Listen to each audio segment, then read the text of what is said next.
in the last lecture, we investigated the standing wave patterns on a transmission line. We saw that the voltage standing wave pattern and the current standing wave patterns are staggered with respect to each other. That is, wherever there is a voltage maximum, there is current minimum, and wherever there is current maximum, there is voltage minimum. We also introduced a very important parameter, which is a measure of reflection on transmission line, and that is what is called the voltage standing wave ratio. This is the ratio of the maximum voltage seen on the transmission line to the minimum voltage seen on the transmission line. Higher the value of the VSWR, worse is the condition on the transmission line, that is more reflection on transmission line. We also established the bound on the VSWR, that is the VSWR lies between 1 and infinity, and smaller the value of VSWR means better transmission, less reflection on transmission line. So, more transfer of power to the load. Then we also established the bounds on the impedance on the transmission line, that for a given termination load on transmission line, there is a maximum and minimum impedance which one can see, and that value is characteristic impedance multiplied by the VSWR and the characteristic impedance divided by VSWR. So, the impedance transformation when we do on transmission line, the impedances are bound by these two values, the maximum value of impedance and the minimum value of impedance. Today, we will study the impedance transformation on a lossless transmission line, and then we will establish some very important characteristics of impedance transformation on lossless transmission line, and then we will go to the calculation of power transfer to the load. As we have seen, for a general transmission line, taking the ratio of the voltage and current at any location on transmission line, we get the impedance at that location. And we have seen that the impedance is given by this Z at any location L, that is equal to the characteristic impedance multiplied by this term, which is the impedance transformation term, where this quantity is the hyperbolic cosine and hyperbolic sine, which are given in terms of the propagation constant gamma and the length on the transmission line. Now, for a lossless transmission line, the propagation constant gamma is j beta. So, if I substitute gamma equal to j beta in this expression, I get the impedance transformation relationship for a lossless transmission line. Also, we had said that on a transmission line, the absolute impedances do not have any meaning. The impedances normalized to the characteristic impedance are the meaningful quantities. So, the same expression we had converted into the normalized impedances, where we define the impedance by bar, that is the actual impedance divided by the characteristic impedance, that is the normalized impedance. So, every impedance which we see on transmission line, the load impedance, the impedance at the location L, all of them are now normalized with respect to the characteristic impedance. So, the normalized impedance transformation relationship then essentially is given by this.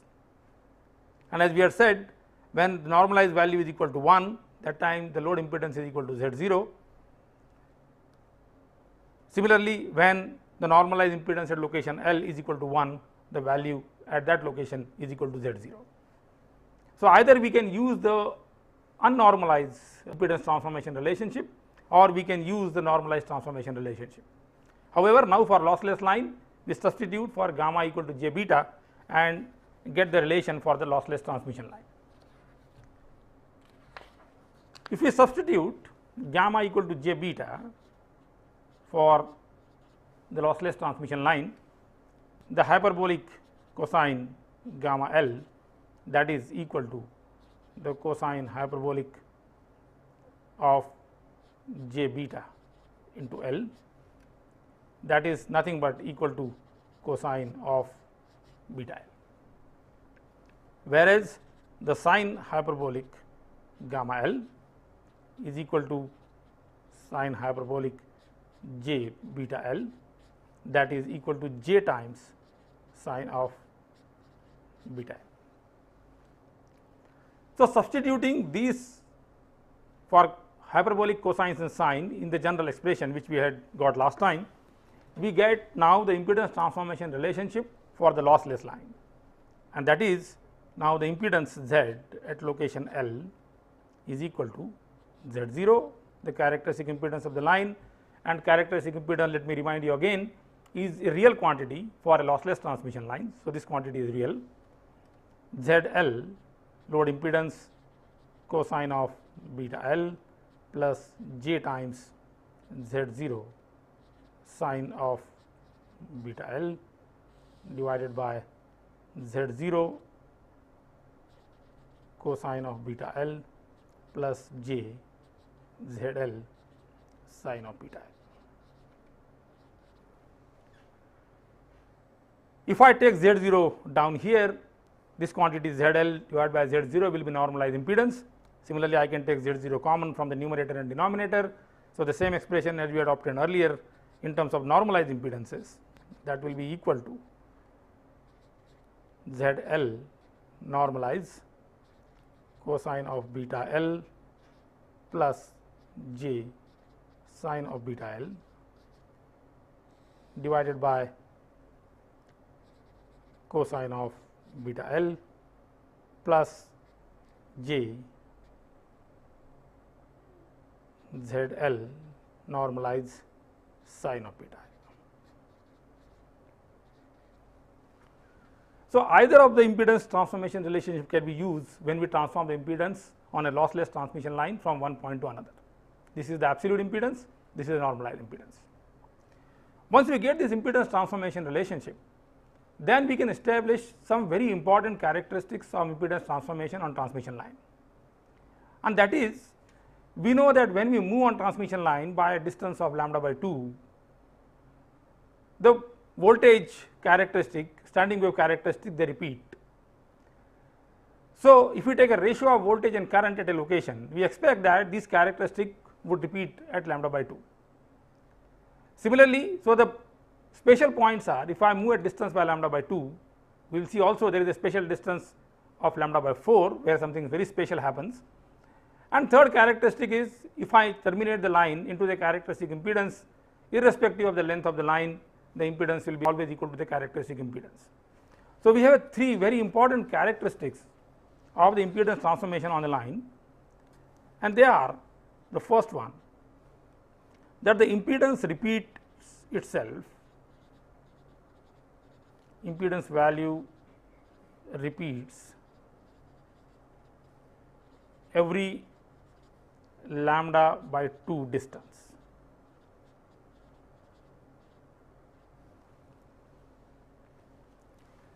Going back to this expression here, let us say I have a impedance value of ZL at some location on the line. If I move now by a distance of lambda by 2 from here, that means if I go to a location L plus lambda by 2, then the impedance at that location would be, L will be replaced by L plus lambda by 2. So, initially let us say at location L, impedance is equal to Z of L. What we want to find out is the impedance at Z L plus lambda by 2.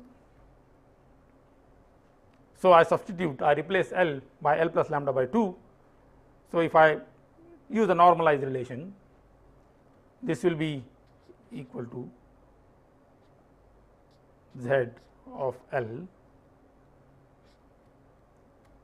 cosine of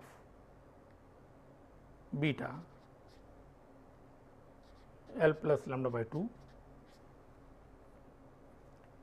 plus j, let us say I will normalize impedance, sine of L plus lambda by 2 into beta divided by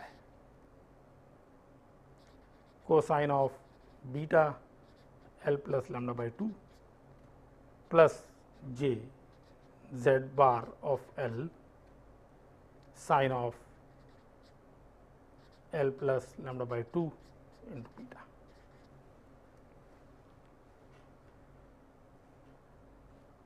Now, beta into L plus lambda by 2 is equal to, beta is equal to 2 pi by lambda. So, this is 2 pi divided by lambda into L plus lambda by 2. So, that is equal to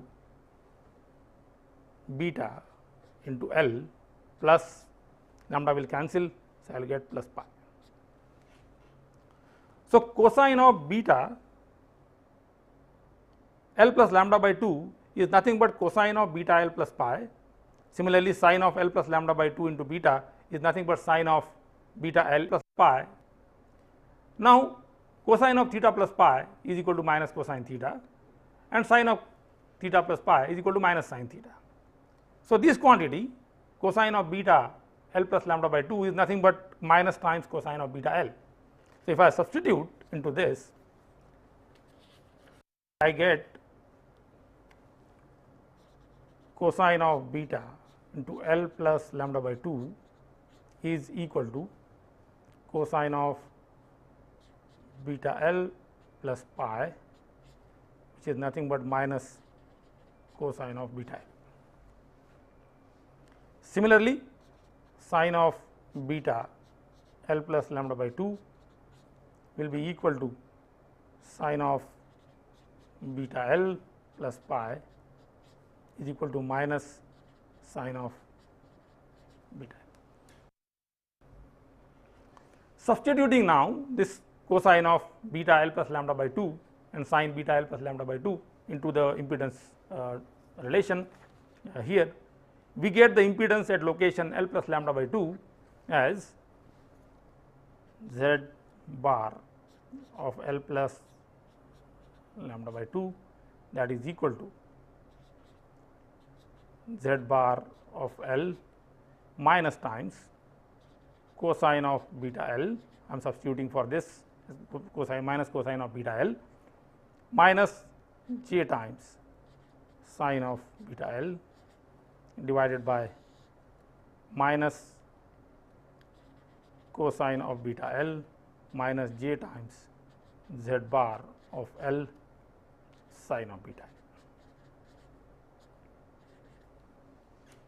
I can take minus common from numerator and denominator.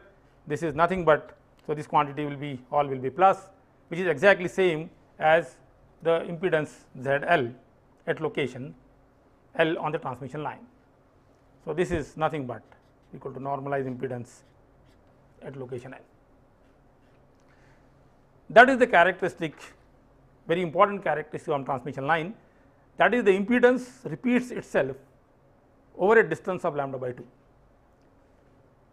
Or in other words, the impedance transformation, there is only memory of only lambda by 2 distance on transmission line. How many cycles of lambda by 2 have gone on transmission line, we will never be able to find out from the knowledge of the impedance.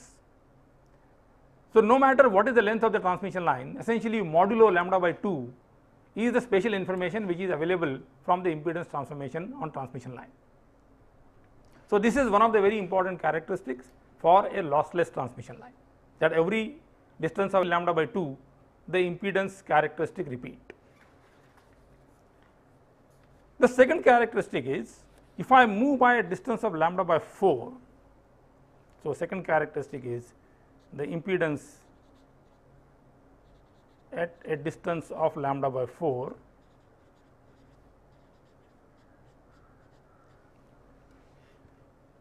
So, again if I know the normalized impedance at location L, we want to find out what is the value of this impedance at L plus lambda by 4. So, the quantity beta of L plus lambda by 4, that will be equal to cosine beta L plus beta is 2 pi by lambda. So, this is 2 pi by lambda into lambda by 4. So, that is equal to beta L plus pi by 2.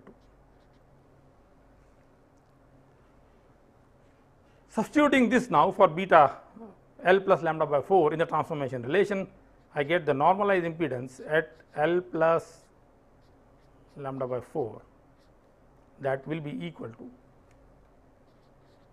Z of L cosine of beta L plus lambda by 4 which is nothing but cosine of beta L plus pi by 2. So, that quantity will be minus sine of beta L. So, this will be minus sine of beta L plus j sine of beta L plus lambda by 4. So, that is sine of beta L plus pi by 2, that will be equal to cos of beta L divided by minus sine of beta L plus j z bar of L cos of beta L. If I take the j common from here, this will become z L cos beta L plus j times sine beta L. This will become cos beta L plus j times z L bar into sine beta L. So, that quantity is nothing but 1 upon z bar of L. So, this is a very important characteristic of transmission line, that every distance of lambda by 4, the normalized impedance inverts itself. Note the word normalize.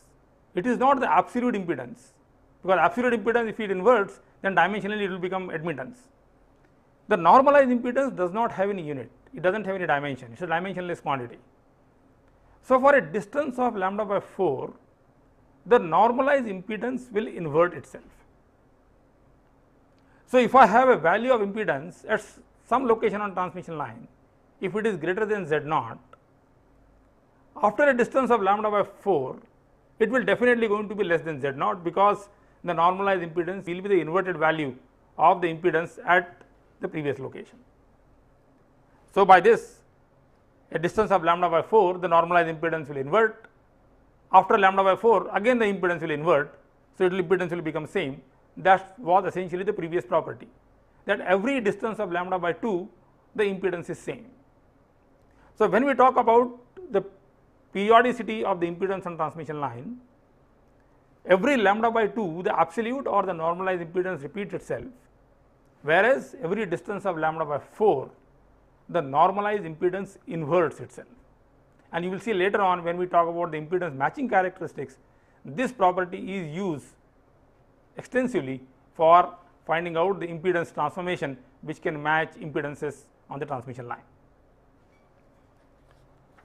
The third characteristic is the match condition characteristic, which we already discussed briefly when we talked the general transmission line. So, third characteristic is the matching condition on transmission line, and that is, if the line is terminated in the characteristic impedance, then the impedance seen at every point on transmission line is equal to the characteristic impedance. So, if I take Z L is equal to Z0, that is Z L bar is equal to Z L divided by Z0, that is equal to 1. The impedance Z L at any location on transmission line will be, or Z bar if I take normalize, will be equal to Z L bar, which is 1. So, cosine of beta L plus j sine of beta L divided by cosine of beta L plus j, again Z L bar, which is 1. So, this is sine of beta L, which is equal to 1. So, irrespective of the length of the transmission line, if the line is terminated in the characteristic impedance, then the impedance seen at every point on transmission line is equal to the characteristic impedance. And if you recall, we had discussed this condition, because this was a very special condition.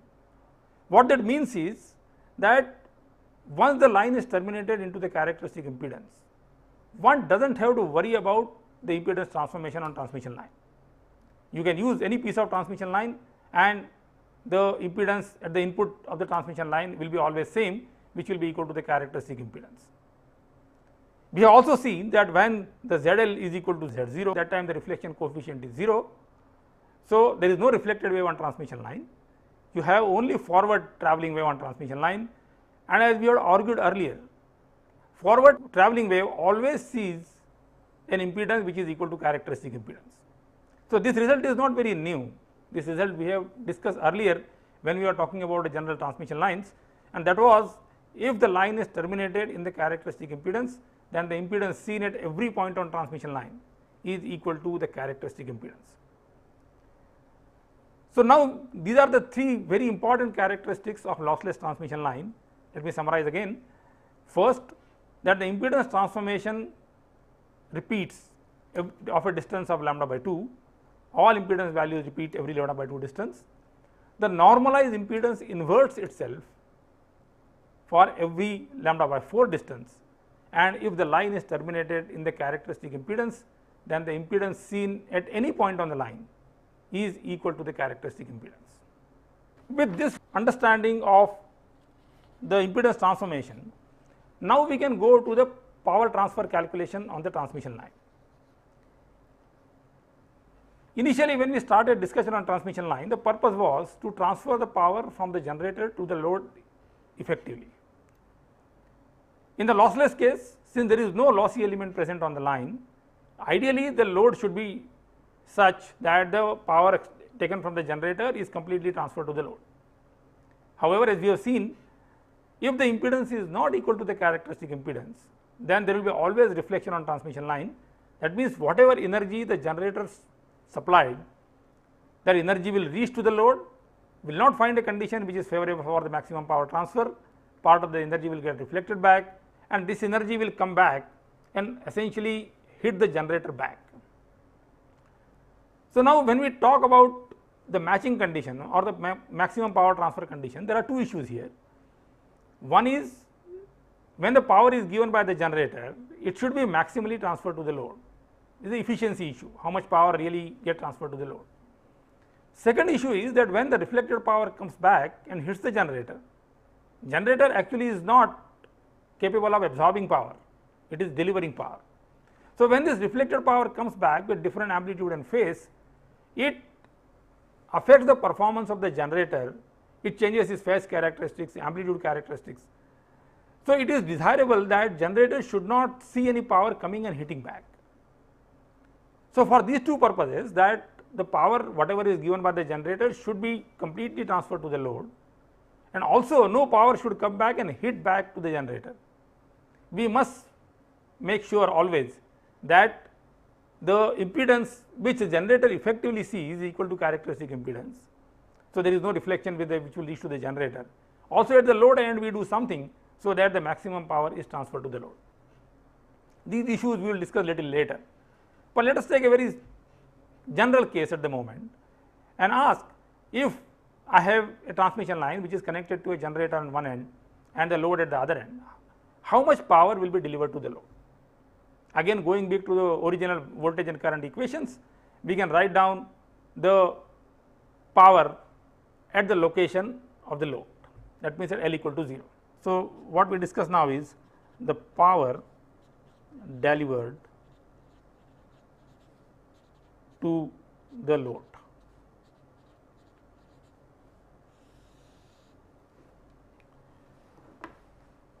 Let us start again with the basic equations.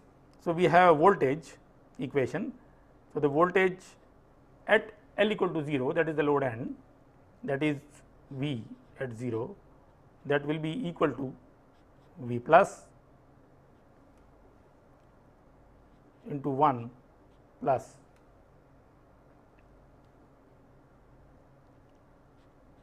gamma L e to the power minus 2 beta L, but L is equal to 0 at the load end. So, that quantity will be 1. So, this is the voltage at the load end. So, this is we are talking about the voltage and current at the load end of the line.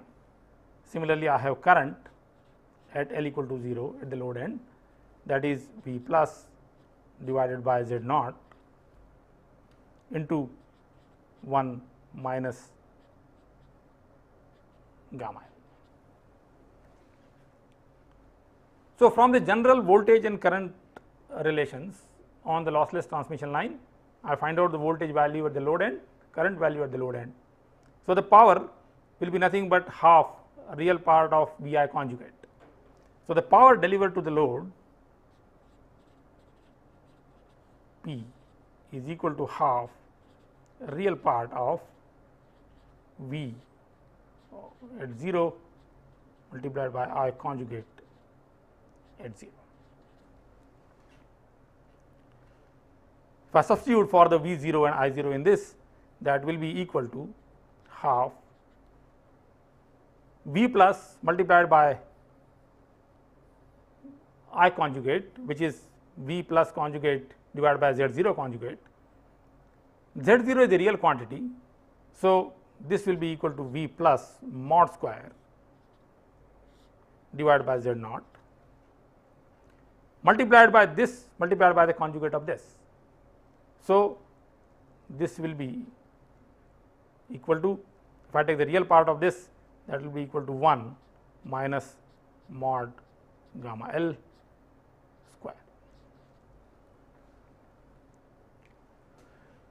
So, once I know the impedance at the load, I know the reflection coefficient, and let me write there, gamma L is ZL minus Z0 divided by ZL plus Z0 is the reflection coefficient. So, once I know the load impedance, I can calculate the reflection coefficient at the load end. Once I know the reflection coefficient, I can calculate the mod of reflection coefficient. So, the power delivered, if I knew the value of V plus, I can find out what is the power delivered to the load. How do we find out V plus? That we will discuss in a minute. However, at this location, if I know the amplitude of the forward travelling wave and if I know the load impedance, I can calculate the value of the power delivered to the load. Here we have calculated the power just from the circuit point of view, that if I know the voltage and current at a particular location, I can apply the relation that the power delivered at that location is VI conjugate, a real part of that, and from there we get this power delivered to the load. We can use a little different argument to come to the same answer, and that is, on the transmission line, the power was supplied by the generator in the form of a travelling wave, which was going towards the load. And as we already said, that the travelling wave always sees an impedance which is equal to characteristic impedance. So, if the travelling wave had an amplitude V plus, it is as if this wave is supplying a power to Z naught, which is the real quantity in the lossless case. So, one can say that we have now a wave which is going in the forward direction, which is having an amplitude V plus. This wave always sees an impedance which is equal to Z naught. So, the power carried by this wave will be half of mod V square divided by Z naught. So, the power carried by forward wave P forward, that will be equal to half of mod V plus square divided by Z naught, because this is the voltage V plus which is travelling on this, it is seeing an impedance which is equal to the characteristic impedance Z naught, which is real quantity. So, the power delivered to the with the forward wave is mod V plus square divided by Z naught. Half is factor for the RMS value of the power. Now, when this voltage wave reaches to the load, part of the energy is going to travel back, and there will be again a travelling wave which is travelling backwards with an amplitude of V minus. So, since this wave also sees the impedance which is equal to characteristic impedance, the power carried by this wave will be nothing but half of V minus mod square divided by Z naught. So, we get the power reflected by the load in the backward wave, that is P reflected, that is equal to half of V minus square divided by Z naught. So, P forward was the power which was carried towards the load, P reflected is the power which was taken away from the load. So, difference of these two power is the one which is delivered to the load. So, the net power which is delivered to the load which is P, is P forward minus P reflected, that is equal to half of mod V plus square upon Z naught minus mod V minus square upon Z naught, and V minus upon V plus, as we know, is the reflection coefficient at the load. So, this quantity is nothing but half of mod V plus, if I take square, if I take common, this will be mod V plus square divided by Z naught, this will be 1 minus mod gamma L square. This relation is exactly same as what we have derived earlier for the power delivery. So, what we see is that when we do the power calculations on the transmission line, either I can go by the circuit concept that find out the voltage and current at that location, and then simply take the power delivered will be half real part of VI conjugate, or I can talk in terms of the travelling waves, find out how much power was carried by the wave and how much power was taken back in the form of reflected wave. Difference of the two power will be the power delivered to the load. So, by using either of the concepts, one can find out what is the power which was supplied to the load. This is the story for the real power, that is the power which is actually supplied to the load. One can ask, in general, suppose I want to calculate the complex power at a particular location, how does that reflect? Or in general, I can ask a question, if I calculate the power flow at any particular location on transmission line, not necessarily at the load end, what does that indicate?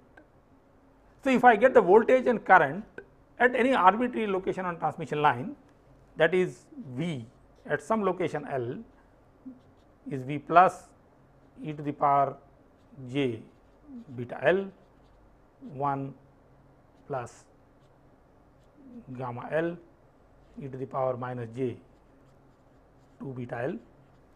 Here the same relation which you have derived last time for the lossless transmission line.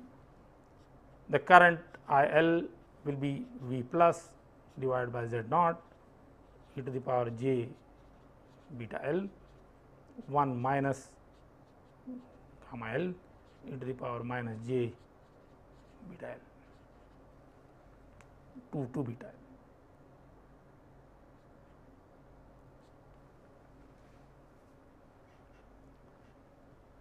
Now, again, as I did in the previous case, at the load point, I know the voltage and current.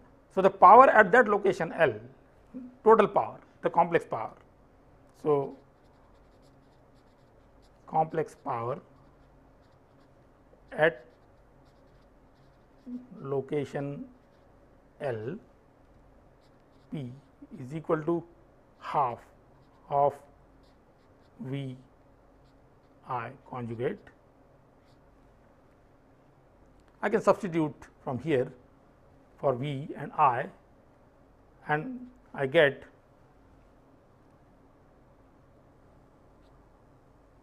half mod V plus square divided by Z naught to 1 minus mod gamma L square plus 2 times the imaginary part of gamma L e to the power minus j 2 beta L.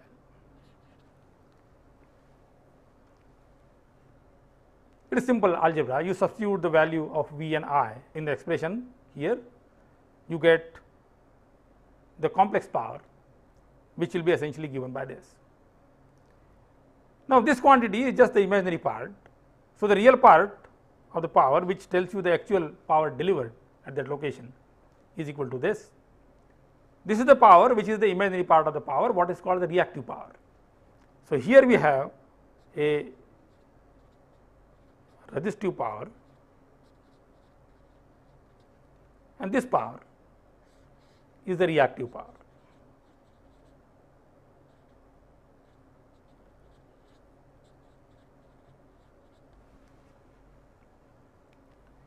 So, at a general location on transmission line, the power is complex, and of course, that will be complex at the load end also.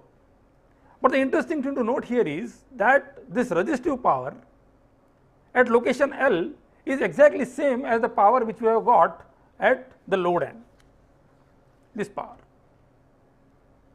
So, since the line is lossless, the resistive power at any location on the line is same as the resistive power which you see at the load, and that makes sense, because if the line is completely lossless, then there is no absorption of power anywhere on the line but at the load, because the load is the one where you have a resistive component and the power can be absorbed at that location.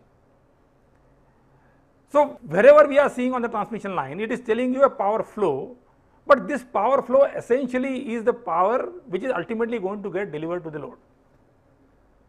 So, the resistive part of the power which is telling you the actual power flow should be independent of the location on the line, because this is the power which is ultimately given to the load connected to the transmission line. If you look at the reactive part of the power, however, this is a function of L, and what the reactive part the power tells you? It tells you essentially the energy stored at different locations on transmission line. So, now we are having two things when we calculate the power on transmission line. There is a resistive power which tells you the flow of power at any particular location on transmission line, and this flow of power is exactly same as what power would be delivered to the load. However, the reactive power tells you the energy storage at different locations on the line, and that depends upon the value of the voltage and current at that location. And since because of standing wave the voltage and current is varying along the transmission line, the energy storage is different at different locations on transmission line. So, what we see in general is that the reactive power will vary along the length of the line. However, the resistive power, which is the power delivered to the load, will be independent of the location of the transmission line, and that is a very important characteristics. So, no matter where you calculate the real power, at the load end or at the generator end or in the middle of the transmission line, for a lossless transmission line, this power will be exactly same as what is ultimately delivered to the load.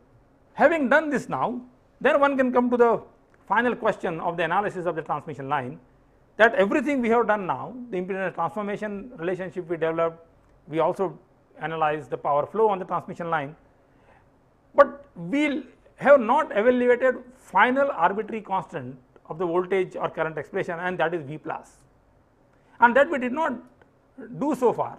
That is because we were always taking the relationship which were for the impedances, and for that we had a ratio of voltage and current, and the absolute value of V plus did not play any role. However, as we see now, when we do the power flow calculation on transmission line, we require the knowledge of V plus, because now we cannot talk about the relative quantities, we have to absolutely find out the voltages and currents at the load end or at any other location on line, and therefore, we now have to absolutely evaluate the quantity V plus, because without knowledge of V plus we will not be able to tell the absolute power delivered to the load for a given generator and the load conditions. So, now we briefly, from the boundary condition, by connecting generator and the load impedance, we now calculate the final arbitrary constant of the voltage expression, that is V plus, and that then completes the analysis of the voltage or current on transmission line. So, now what we discuss is, we discuss evaluation of the arbitrary constant V plus.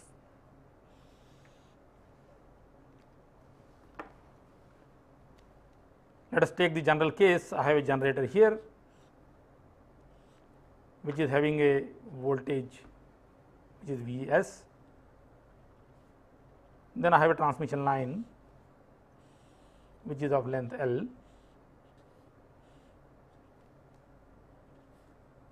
and then I connect a load impedance here to this transmission line which is equal to ZL. The characteristic impedance of this line is Z0, which is given a priori. Some voltage wave is going to travel on this transmission line, it will get reflected from here, it will come back. So, on the transmission line we will have the standing waves. So, there will be impedance transformation from ZL to some value when you see from the generator, And now by using that impedance transformation relationship and that matching the boundary condition at the input, we want to now find out what is this quantity V plus for the given circuit. So, first thing what we can do is we can transform this impedance at this location and then treat this circuit as the lumped circuit. Let us also make it little general. Let us say this voltage source is having an internal impedance which is equal to Zs. So, let us say I connect an internal impedance here of the voltage source which is given as Zs. Let us say I have the input terminal which are given by some A prime, and these are the locations which are denoted by B prime.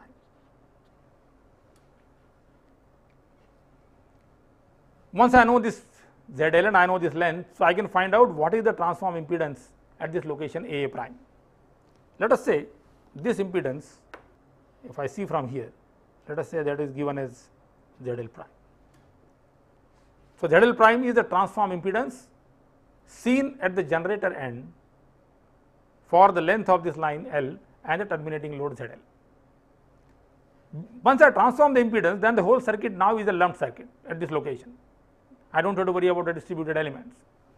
So, this circuit now is equivalent to having a voltage source which is Vs, a internal impedance for the voltage source that is Zs, and connected to a effective impedance which is ZL prime. Once I get that, then I can find out what is the voltage. This is the location now A prime.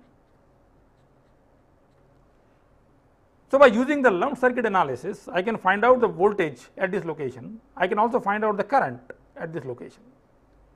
So, the voltage here is, let us say, VA. So, let us say this, we call this voltage as VA and we call this current as IA in this location. I can put the lumped circuit analysis and find out what is VA. So, VA will be ZL prime divided by ZL prime plus Zs multiplied by Vs, and IA will be equal to VA divided by ZL prime.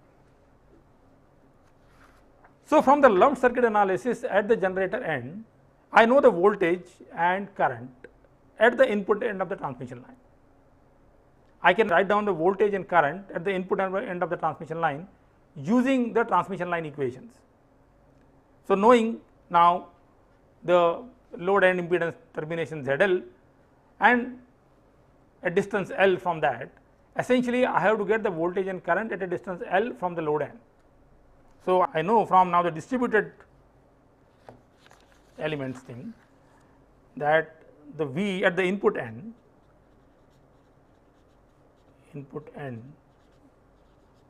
of the line, V A is nothing but V at a distance L from the load, which is equal to V plus e to the power j beta L into 1 plus gamma L e to the power minus j 2 beta L, and the current I A, which is nothing but I at location L from the load, that is V plus divided by Z naught e to the power j beta L into 1 minus mod gamma L e to the power minus j 2 beta L. So, I know now the value of VA from two sides. One is from the lumped element side, the VA is given by this. From the distributed element side on a transmission line, the VA is given by this. I can equate these two values of VA and IA, and from here I can solve for the unknown quantity which is V plus, but every other quantity is known here. The propagation constant beta is known, the length of the line is known, the gamma which is related to the load impedance that reflection coefficient is known, the characteristic impedance is known. So, substituting now the VA and IA in these two equations, I can now finally solve for the quantity which is the V plus quantity. So, I get the finally the expression for the V plus, and that is V plus is equal to ZL prime to Vs e to the power minus j beta L divided by Zs plus ZL prime into 1 plus gamma L e to the power minus j 2 beta L.